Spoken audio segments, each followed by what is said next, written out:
Okay, so in this question, we are asked, what is the pH of a solution of 0.4 molar CH3NH2 containing 0.250 molar CH3NH3I, and we're given the Kb of CH3NH2. Now, first of all, because you haven't had organic chemistry yet, I want to show you what we're talking about here in terms of the Lewis structures. So this is the Lewis structure for this compound CH3NH2, and you can see it looks a lot like ammonia, and it has a Kb, and so it's going to behave like a weak base, like ammonia. And what happens is, it will accept an H+ right here in this lone pair of electrons to form the ammonium-like cation.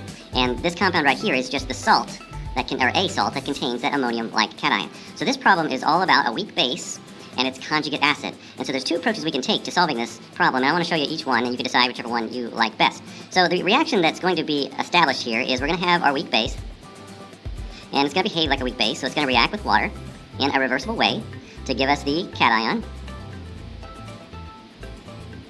Okay? And then what is left behind on the water is the hydroxide ion. Alright, so this is going to be the reaction in our table. So we'll set up our table. Everybody gets a column. And the water, we leave out of the calculation because it's a pure liquid. It doesn't show up in the expression for the equilibrium constant, the Kb expression.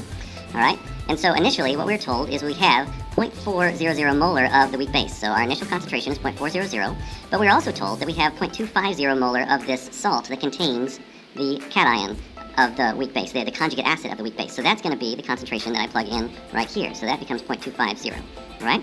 And then we'll assume that we have zero amount of hydroxide there because there's nothing is said about hydroxide in the problem statement. Well, nature's not going to be happy with that zero, so we're going to have the reaction shift to the right to produce some hydroxide. So we will lose the change, we will lose X amount of the weak base, we will gain X amount of the cation, and we will gain X amount of the hydroxide. And so then we just bring our columns down, 0.400 minus X, 0.250 plus X, and X. And so then we can just express our equilibrium in terms of the reaction, which would be the concentration of each product multiplied together, so the concentration of CH3NH3 plus times the concentration of hydroxide ion, products over reactants, so the reactant is going to be the CH3NH2. Okay, and remember we leave water out of the equilibrium constant expression because it's a pure liquid. Okay, well now I'm just going to substitute in these terms. Okay, so the concentration of the cation is 0.250 plus X, and the concentration of the hydroxide is X. And then in the denominator, we have the concentration of the CH3NH2, which is 0.400 minus X. Okay, and this is all an expression for the Kb, and I know the value of Kb. It's 4.4 times 10 to the minus 4. We're given that. Okay, but it could be looked up in a table or something also. So at this point, you're going to take this equation, and you're going to plug it into your equation solver in your calculator, and you're going to solve for X. Okay, and when you do that, you will get that the X is equal to 7.0 times 10 to the minus 4. Well, the nice thing about that is, if you also look up here, X is equal to the equilibrium hydroxide ion concentration. So that's equal to the hydroxide ion concentration, okay? And so from that, in order to answer the question, I can convert that into a POH, right? Because the POH is just the negative log, okay? So it's equal to the negative log of that number, 7.0 times 10 to the minus 4. Okay, and if you do that, you get that the POH is equal to 3.15. And then we know that the pH is just 14 minus that, so 14 minus 3.15. And so that equals 10.84, or 10.85, 10.85, okay? All right, so that is one way to answer the question. With this rice table, use the information given, plug all the values into your rice table, solve for the pH. But I want to show you perhaps a quicker way to do this. It all is dependent upon the idea that you recognize that this is a buffer. What we have is we have a weak base, so this is a weak base, and we have a salt that contains its conjugate acid. And whenever you have a mixture of a weak acid and its conjugate base, or a weak base and its conjugate acid, you have a buffer.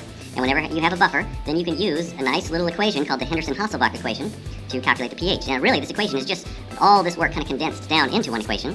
So that equation is that the pH is equal to the pKa plus the log of the concentration of the base over the concentration of the acid.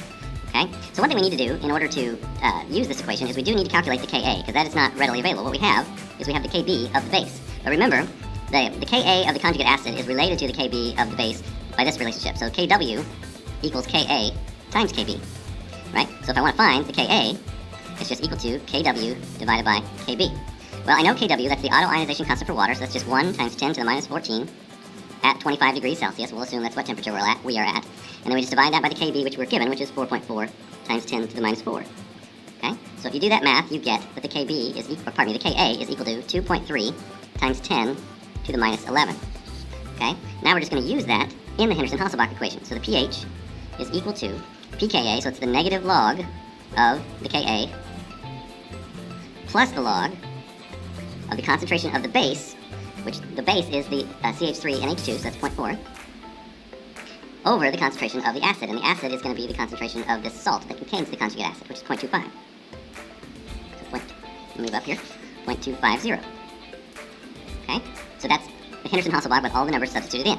And if you do that, you end up with the, calculating that the pH is equal to 10.84. When you round, it rounds down in this case. So essentially, it's the same number. We had 10.85 when we solved it with the table.